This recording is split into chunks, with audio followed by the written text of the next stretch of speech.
고백하며 사시기를 소망합니다. 네, 이 시간 간절함에 믿음을 더하라 라는 제목으로 함께 말씀을 나누고자 합니다. 예, 사람이 살다 보면은 간절해질 때가 있죠.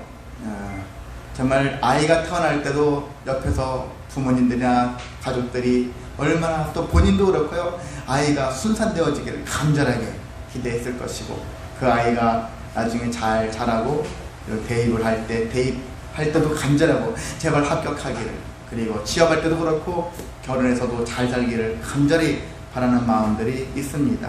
그 외에도 수많은 간절함을 가지고 살아가는 것이 우리들의 모습이거든요.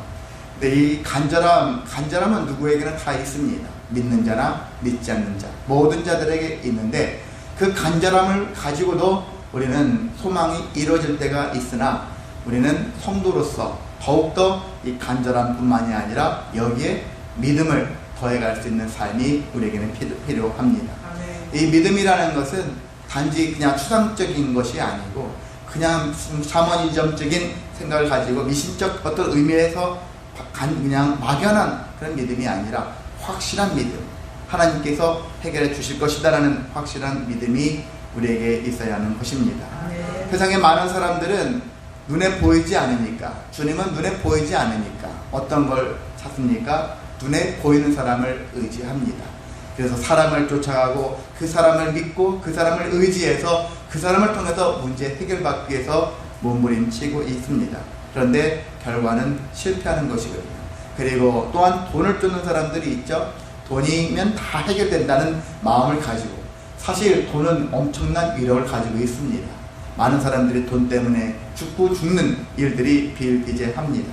그 돈의 위력은 우리가 무시는 할 수는 없어요.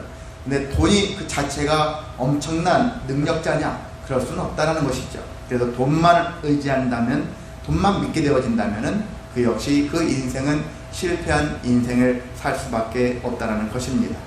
그렇다고 해서 우리가 그러면 간절하게 그리고 믿음을 더해가면 모든 것들이 다 뜻대로 이루어지느냐? 그럴 수는 없어요. 그러진 못합니다. 실제 우리가 어떤 사람이 암에 걸렸습니다. 근데 그 암이 걸렸는데 정말 간절하죠. 낫고 싶은 간절함이 있습니다. 거기에 믿음도 있어요. 하나님 나를 고쳐주실 거야 하는 믿음이 있다 할지라도 그 사람이 고침받는 경우도 있지만 고침받지 못하는 일도 있거든요. 그렇다 했었을 때, 그럼 이거 뭐지? 어떻게 보면 하나님 마음이 이것은 맞아요. 하나님 뜻이 맞습니다. 하나님 각 사람에게 어떻게 임하실지는 하나님의 마음이라는 것을 생각하는데, 그럼 뭐야? 하나님께서 알아서 해주시는 거 아니냐? 그럼 우리가 간절할 필요도 없고 믿음을 가질 필요도 없지 않나 하는 마음을 가질 수 있는데, 그렇지 않습니다. 하나님이 우리를 보셨을 때는 간절해야 되겠거니와 거기에 믿음을 더해가는 삶을 살기를 바라고 계신다는 것이거든요. 왜 그러는 것이 필요하냐? 거기에 믿음까지 더해졌을 때 주님을 의지하고 주님을 믿고 주님을 신뢰하게 되어지면은 내가 목표로 한 것들이 이루어지지 않을 수는 있어요. 이 일들이 해결되지 않을 수 있어요. 그런데 그 말고 다른 것들에 의해서 다른 은혜가 발생할 수가 있다는 사실이거든요. 다른 은혜를 체험할 수 있게 되어지고 그 은혜를 발견할 수 있는 힘이 생길 수 있다는 사실입니다. 그래서 다른 사람들은 간절했는데 바랬는데 이루어지지 않으면 좌절하죠. 낙심하고 끝내버리죠. 그런데 어떤 사람들은, 믿음을 가진 사람들은, 여기에 믿음을 더한 사람들은, 제대로 된 믿음을 가지고 믿음을 더해간 사람들의 모습을 보면은 내가 목표로 했던 것들이 이루어지지 않을지라도 좌절하지 않는다는 것이거든요. 하나님이 이것을 통해서 다르게 나에게 어떻게 역사하셨다는 사실들을 발견할 수가 있기 때문에 그렇습니다. 그래서 또한 그 일을 통해서 우리는 어떻게 되느냐? 흔히 그리스도인들을 뭐라고 합니까? 세상 사람들이 감당할 수 없다는 얘기예요. 하거든요. 쟤네들은 진짜 감당할 수가 없어. 부정적으로 그들을 받겠지만 우리는 긍정적으로 생각해서 정말 믿는 사람은 세상 사람들이 함부로 건드릴 수가 없고 무너뜨릴 수 없고 무너지지 않는다는 사실이거든요. 그래서 정말 그리스도인, 진짜 그리스도인의 삶은 세상이 감당할 수 없는 삶을 살아갈 수 있다라는 사실을 우리가 기억하셔서 우리 간절함뿐만이 아니라 이 간절함에 믿음을 더해가는 삶을 통해서 하나님께 영광 돌리시기를 소망합니다.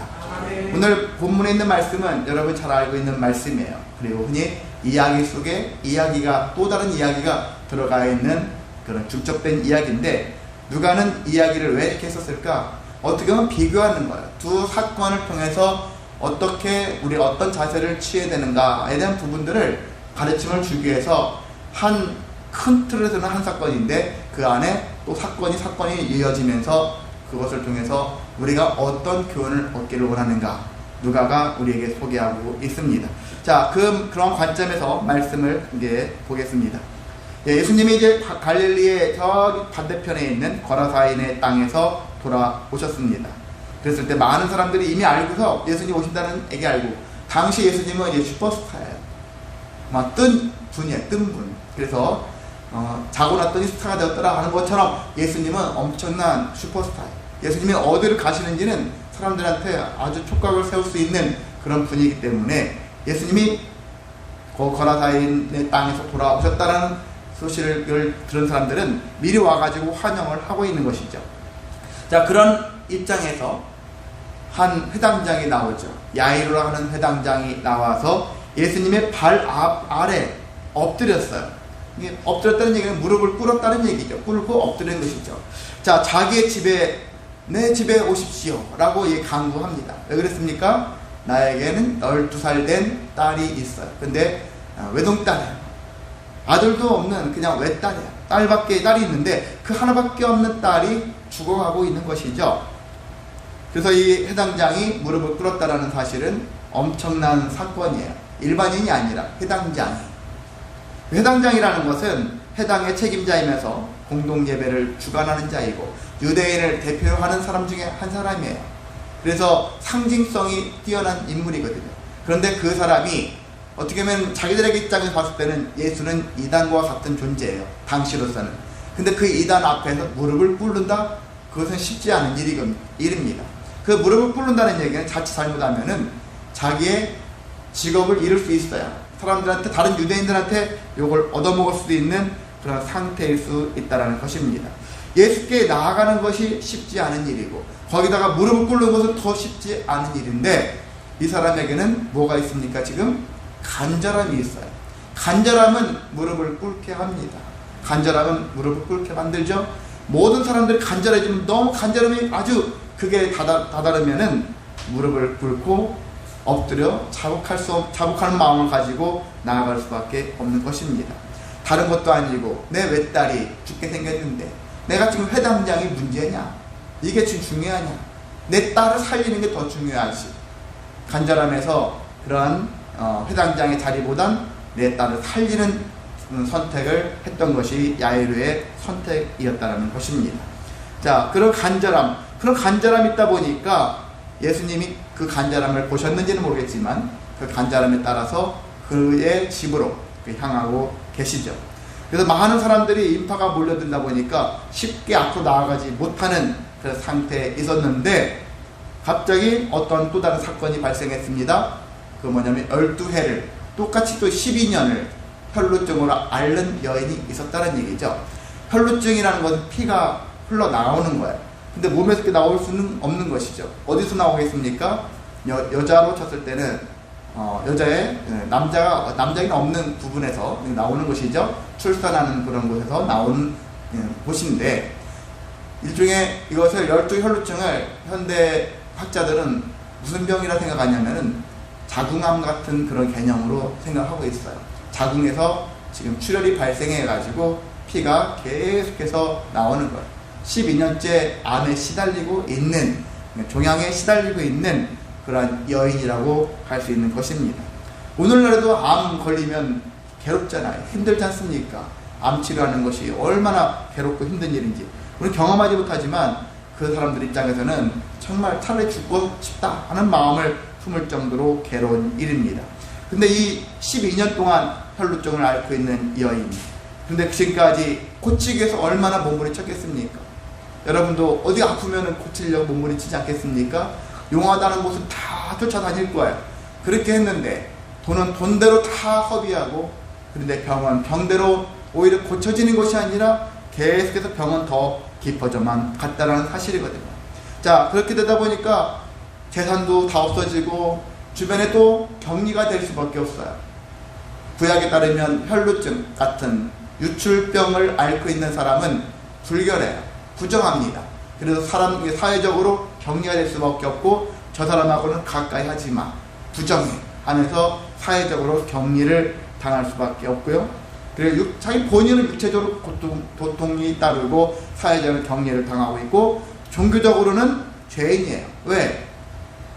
사람 당시에 어떤 질병이 생기면 분명히 죄 값을 치르고 있는 것이다 라고 생각하는 것이거든요. 그 병에 걸리면 너 무슨 죄를 져서 그렇지? 그게 사회적 인식이었기 때문에 종교적으로는 죄인이에요. 그러니까 얼마나 본인은 본인대로 육체적으로 아프고 격리당해서 사회적으로 외롭고 고독하고 고통스럽고 종교적으로도 죄인으로 낙인을 찍히고 이런 상태로 살아가는 여인, 차라리 죽었으면 빨리 죽어버렸으면 하는 그런 고통을 가지고 사는 여인이었다는 것입니다. 근데 이 여인은 예수님에 대한 소식을 알고 있었어요. 예수님은 보통뿐이 아니다. 이분은 그동안 많은 분들을 치료했고 귀신도 쫓아냈고 우리가 알 수 없는 수많은 기적을 일으켰던 분이기 때문에 혹 내가 예수님을 가까이 하면, 예수님의 옷자락에 손을 대면 예수님께서 혹시 나를 고쳐주시지 않을까 하는 마음을 가지고서 뭐 이렇게 그 사이를 예수님의 뒤를 쫓아가서 예수님의 옷에 손을 댔던 것입니다. 자, 이 여인은 옷에만 손을 대어도 구원을 받을 것이다라는 그런 기대를 가지고서 했다고 말씀하고 있습니다. 그런 것처럼 그렇게 그런 행위를 했었을 때 그의 혈루증은 즉시로 나음을 받았다는 사실입니다. 할렐루야. 네, 그렇습니다. 여러분의 삶에도 이러한 일들이 있기를 원합니다. 크고 작은 사건들이 발생했었을 때 주님의 만져주심을 통해서 회복되어지는, 치료되어지는 일들이 있기를 원합니다. 우리 친구들 아토피가 심한 친구들이 이렇게 많이 있거든요. 예, 저도 예전에 아토피는 경험하고 있기 때문에 참 괴롭습니다. 그런데 예수의 그리스도의 이름으로 치료되어지시기를 소망합니다. 간절함과 믿음을 더하면서 회복되어지시기를 소망합니다. 자, 이렇게 기적을 체험했는데 이 여인은 근데 얼떨떨해요. 얼떨떨한, 기쁘고도 좀 당황스러워요. 마치 이렇게 뭐 복권이 당첨된 것 같은, 당첨됐을 때는 기쁨이 어떤 건지 모르겠지만은요, 그 당첨됐을 때 그러한 기쁨과 또 황당, 당황, 나한테 이런 일이 하는 그런 여러 가지 모습들이 있을 거라고, 복합적인 마음들이 있을 것인데, 근데 예수님이 그냥 지나치지 않습니다. 뒤를 돌아보면서 누가 내게 손을 댔느냐 하면서 왜 그렇게 말씀하셨느냐면은 나의 몸에서 어떤 기운이 빠져나갔어요. 어떤 능력이 빠져나갔습니다. 그래서 의도적으로 누군가가 나의 손을 대었기 때문에. 근데 지금 베드로는 그러죠. 그런 얘기 하니까 아유, 사람들이 너무 많다 보니까 이렇게 치우 저리 치하면서 누가 했는가 보죠. 그냥. 그런데 예수님께서는 그러지 않습니다. 분명히 누군가가 내게 의도적으로 손을 댔다라는 얘기를 하십니다. 자, 그렇게 그 여인을 찾자 그 여자는 자기가 한 일이 이루어진 것을 알고서 두려워했다는 얘기죠. 두려워하면서 그 앞에 엎드려서 모든 사실들을 사람들 앞에서 말을 했다. 자, 어떻게 보면은요, 예수님이 그냥 빠져나갔구나, 누가 고침 받았구나 하면서 그냥 가시면 되잖아요. 지금 또 야이로의 딸도 지금 죽어가고 있고 갈 길이 바쁜데 빨리 가시면 될 건데, 예수님이 딱 멈춰가지고 어떻게 보면 분위기를 다 깨시죠. 그리고 이 여인에게 지금 민망한 것들을 말씀을 하시는 거예요. 갑자기 여자가 주목을 받게 되어지는 일이 생긴 것이죠. 예수님은 왜 저렇게 하실까? 가만 놔두지. 이 여인을 편하게 놔두시지. 근데 다 여러 가지 의미가 있다는 얘기죠. 예수님이 하신 일을 우리가 긍정적으로 본다면은 이 여인을 고백을 통해 가지고 하나님으로 말미암아서 영광 돌릴 수 있도록 그런 기회를 주기 위해서 했다라는 얘기거든요. 많은 사람들이 병을 낫고도 하나님께 영광 돌리지 못할 때가 있거든요. 그냥 우연히 낫겠지, 믿음으로 나은 것이고 하나님이 고쳐주신 게 아니라 그냥 어떻게든 나았지, 이렇게 생각할 수 있는 부분도 있거든요. 근데 하나님이 역사하신 거야. 주님께서 함께 하셔서 이루어진 거야. 라는 부분이 될 수 있을 것이고, 그리고 또 다른 면에서는 이러한 고백을 통해 여기 보면 많은 사람들 앞에서 이 여자가 말을 했거든요. 이 여자는 격리당할 여자였어요. 격리를 당해야 돼. 무리 속에 있으면 안 되는 여자였어요. 그런데 이 여자가 지금 치료되었다라는 거예요. 치료됐다는, 우리가 구약의 유대교인들을 보면은 격리된 사람들이 다시 가족에게 돌아올 때는 제일 먼저 제사장에게 가서 보여야 한다는 거예요. 제사장 어느 정도 의학 상식이 있어가지고 보니까 다 나왔구나. 허가락이 떨어졌을 때, 인증되었을 때 가족으로 돌아갈 수 있었으니까. 자, 예수님이 그 역할을 대신 하신 거거든요. 그래서 다 완전히 나았다. 그래서 많은 분들이 더 이상 격리에 당할 필요가 없다라는 것을 그렇게 공표한 거와 같은 효과를 가질 수 있었다는 것입니다. 자, 그래서 예수님이 일부러 그래 쓰신 거예요.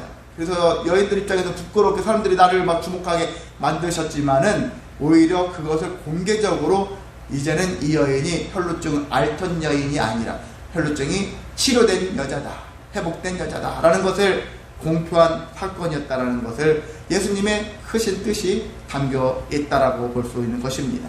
자, 예수님이 그 여인에게 뭐라고 합니까? 따라 내 믿음이 너를 구원하였으니 평안히 가라 이렇게 말씀했고, 내 병에서 놓여 건강할지어다 하면서 건강까지 다시 축복해주는 그런 은혜의 말씀을 선포하셨습니다. 자, 그러던 중에 시간이 조금씩 소요가 되었어요. 그런 가운데 어떤 이제 회당장의 집에서 사람이 왔습니다.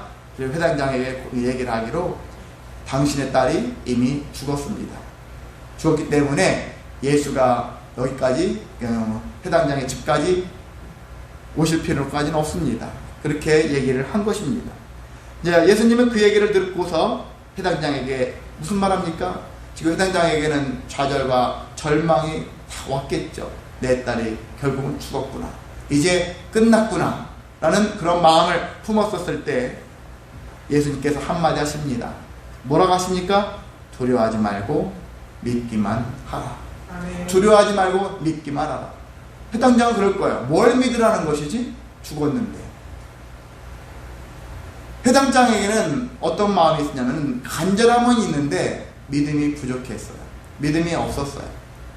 예수라는 자가 기적을 일으킨데 그래서 지푸라기를 잡는 심정으로 그 앞에 엎드리기도 하고 무릎도 꿇어 봤어요. 간절함 때문에. 그런데 믿음은 없는 거예요. 믿음이 없는 상태. 거기다가 어떤 믿음까지 더 없느냐? 예수님은 고칠 수 있다라는 사실들까지는 귀에 들어왔는데 혹 고쳐줄까 하는 기대는 있었지만은 그런 믿음의 차원보다는 혹 하는 마음, 그런 마음이었거니와 거기다가 죽었으면 죽으면 못 고친다 라는 자기가 제안해버리는 그런 마음을 가지고서 예수님을 대했다라는 사실이거든요. 그러니까 예수님께서는 두려워하지 마라, 믿기만 하라. 한편으로는 예수님이 이 혈루증 앓는 여인과의 관계 속에서 시간을 지체했잖아요. 어떻게 보면은 예수님 책임도 없지 않아 있어요. 이 아이가 죽은 이유는 물론 가기도 열심히 가도 죽을 수도 있겠지만은 이 예수님이 지체했던 이유는 다 이유가 있다. 어떻게 보면은 그냥 앓던 아이를 회복시키는 치료하는 수준을 뛰어넘어서 완전히 죽어버린 아이를 다시 살리는 놀라운 역사. 역사로 치면 어떤 게 더 큰 역사입니까? 죽은 자가 살아나는 것이잖아요. 예수님께서는 그러한 일들을 나사로 이야기를 아시잖아요. 나사로가 병들었습니다 라는 전가를 들었음에도 불구하고 예수님은 곧바로 가지 않았어요. 한 이틀 더 있다가 시간을 더 지체하고 왔어요. 누구보다 사랑했던 나사로인데 나사로, 마르다, 마리아 이 삼남매를 얼마나 사랑했는데 예수님이. 그런데도 불구하고 곧바로 가지 않았던 것을 생각하신다면은 예수님께서는 다 계획이 있으시는 분이다 라는 것입니다. 다 그런 의도가 있다는 얘기죠. 자, 그런 가운데 두려워하지 말고 믿기만 하라. 뭘 믿어야 될까요? 이때 야이로가 믿어야 될 것은 예수님은 죽은 자도 살리시는 분이다 라는 사실을 믿어야 했다라는 것입니다.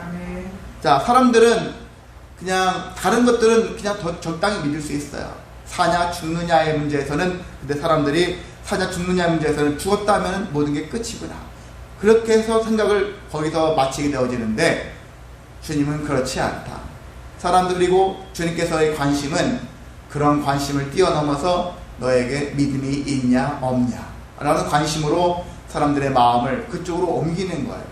우리는 생각할 때 어떤 일을 가지고서 그 일 때문에 이것이 잘 될까 안 될까 이런 문제를 늘 고민하잖아요.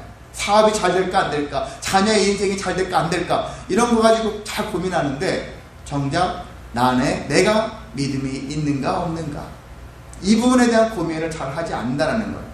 뭐 없을 수도 있지, 잠시 뭐 죽어갈 수도 있지, 믿음이. 이런 생각을 대수롭지 않게 생각을 해요. 근데 이것이 제일 중요한 부분이다.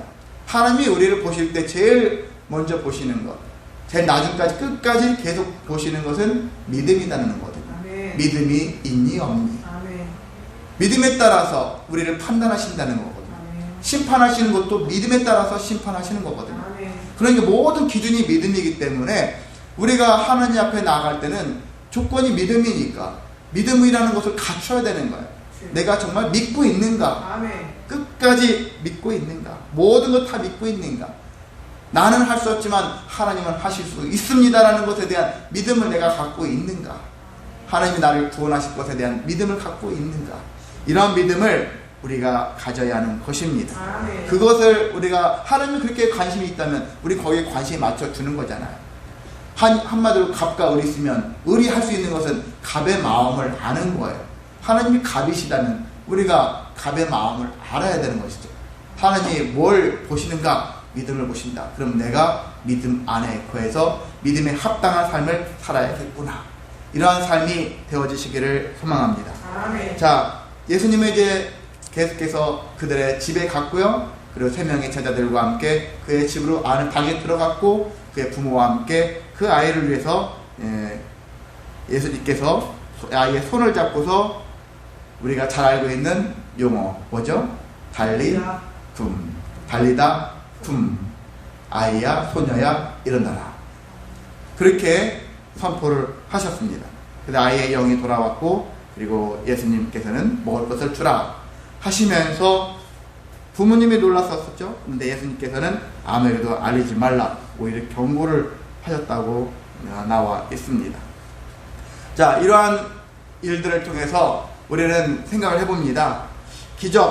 기적은 자연이나 역사에 하나님이 적극적으로 개입하신 것을 의미하는데, 근데 하나님의 적극적인 개입이 무엇을 우리에게 원하시기 때문에 개입하시냐? 이것을 통해서 너희가 믿음을 가져라. 여전히 하나님의 관심은 믿음이거든요. 그래서 믿음이 성장되어지기를 바라시거든요. 그래서 예수님이 제자들을 데리고 간 이유도 그것을 목격하는 거예요. 믿음이 병을 치료하고, 믿음이 때론 죽는 것도 다시 살리는 역사를 이뤄낼 수 있다라는 사실들을 제자들에게 가르치면서 또 많은 사람들에게 그걸 믿음을 깨닫게 하고 있습니다. 네. 자, 우리는 이 두 사건을 통해서 공통점과 다른 점이 있다는 사실들을 여러분이 이해하셨죠? 첫 번째는, 공통점이라는 것은 유출병이나 시신 상태에 있던 그런 관계로 인해서 이 아이 12 해당장의 딸, 이런 딸들 이미 죽었었을 때 이들은 부정한 거예요. 특히 종교인으로 봤었을 때 제사장이라는 사람들은 시체를, 아니면 병든 자를 가까이 하지 못하는 그런 일들이 있음에도 불구하고, 예수님께서는 어떤 것에도 관여하지 않고 어떤 것에도 꺼리낌 없이 그들을 가까이 하고 그들을 회복시키시고 그들을 치료하시고 그들을 살리시는 역할을 감당하셨다라는 사실입니다. 아멘. 자, 또 해당장과 혈루증 앓던 여인의 두 여인의 특징은 둘 다 간절했다라는 것. 둘 다 간절했어요. 간절함을 가지고 살았어요. 그런데 다른 점은, 혈루증 앓던 여인은 거기에 믿음을 더했더라. 그게 큰 차이입니다. 야이로는 두려워하지 말고 믿음을 가지라. 예수님한테 권면을 들었죠. 빈잔처럼 책망처럼 이 소리를 들은 거예요. 믿음을 더하라 라는 얘기를 들었다는 것입니다. 그런 것처럼 우리들의 삶도 마찬가지거든요. 우리가 다른 일에는 분주하고 다른 일에는 간절해요. 그런데 하나님에 대한 그러한 간절함에, 그 간절함에 믿음을 더하고 있는지 그걸 돌아볼 필요가 있다는 것입니다. 이렇게 되었으면, 저렇게 되었으면 하는 마음들이 있지 않습니까? 교회가 이렇게 되어졌으면, 우리 가정이 이렇게 되었으면, 내 자녀가, 내 남편이, 내 아내가, 이 사업이, 우리 이웃이, 이 나라가 어떻게 되어지기를, 그런 간절함은 있는데 거기에 믿음이 부족한 경우가 많다라는 것입니다. 이게 우리만의 문제가 아니라 온 인류의 문제다. 하나님께서는 계속 우리에게 믿음을 주시하고 있는데 이 간절함에 더 믿음을 더하기를 소망하고 계시는데 우리는 거기에 미치지 못하고 간절함에 그칠 때가 많다. 간절함에 있으면 해결되어질 수 있으나 은혜가 없거든요. 그리고 하나님께 영광 돌리지 않을 확률이 많습니다. 그런데 우리가 믿음을 더해지면은 이게 다 하나님의 역사구나라는 것들을 알게 되어지고 하나님께 능히 영광 돌릴 수 있는 인생이 될 수 있습니다. 이것이 하나님이 우리에게 원하시는 일이거든요. 하나님 우리를 통해서 이루시고 싶은 것은 하나님께 영광 돌리는 거라고 했지 않습니까? 그것이 우리에게 합당한 삶이기 때문에 여러분에게 간절함이 있다면 항상 거기에 믿음을 더하셔서 하나님께 영광 돌리는 저와 여러분 되시기를 주님의 이름으로 소망하고 축복합니다. 다 같이 이 시간 찬송가 405장 찬송하시면서